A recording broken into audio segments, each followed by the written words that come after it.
Ja, og så ligger vi jo herude i det sociale system, hvor vi har en lille kasse oppe i hjørnet, der hedder rolleforventninger. Rolleforventninger, det skal jeg da lige fortælle lidt om, du. Rolleforventninger, det er, hvis du for eksempel er elever i en folkeskole, og du så tænker, at mor og far derhjemme, de har en forventning til, hvad det er, du laver i skole. Det har dine lærer også, du. Samtidig med, at dine elever, de også har forventninger til dig. Der er alt for forskellige forventninger til dig, du. Nå, men vi kan jo ellers bare vige ind i det personlige system til rolleeksemplet distance. Nogle gange kan vi identificeres med den tildelte rolle og acceptere den, mens vi andre gange ikke gør. Når vi ikke gør, har vi altså en distance til rollen. Det vil sige, at vi har en rolledistance. Selvfølgelig er der ofte lidt mellemrum mellem en selv og den rolle, man får tildelt.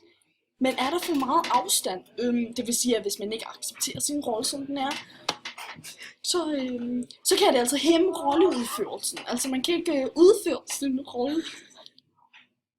Nu går vi lige videre til rolleoplevelsen. Ja.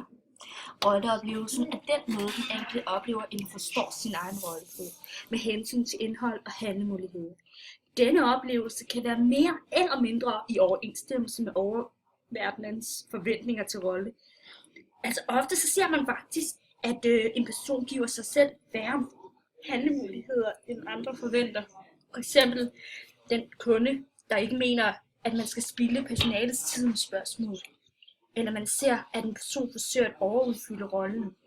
Det kan fx være kvinden, der overpylder sit barn for at leve op til det, hun mener er omgivelsernes forventninger til, hvordan en mor bør handle.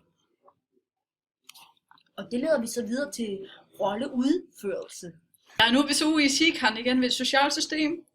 Her vil jeg snakke lidt om rolleudførsel. Det er den, hvor vi rent faktisk udfører rolle. Det er den, de andre reagerer på, påvirker sig og kan stilles krav til, hvis vi ikke lever op til forventninger. Nogle gange udfører vi den godt, og andre gange mindre godt.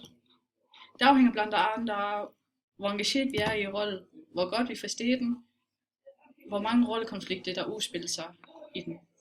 Og afhænger selvfølgelig også af, hvem vi er, og hvilket humør vi er i dag. I dag er det torsdag. Ja, det er torsdag. Ja, det er torsdag. Det er en god dag, du. Ja.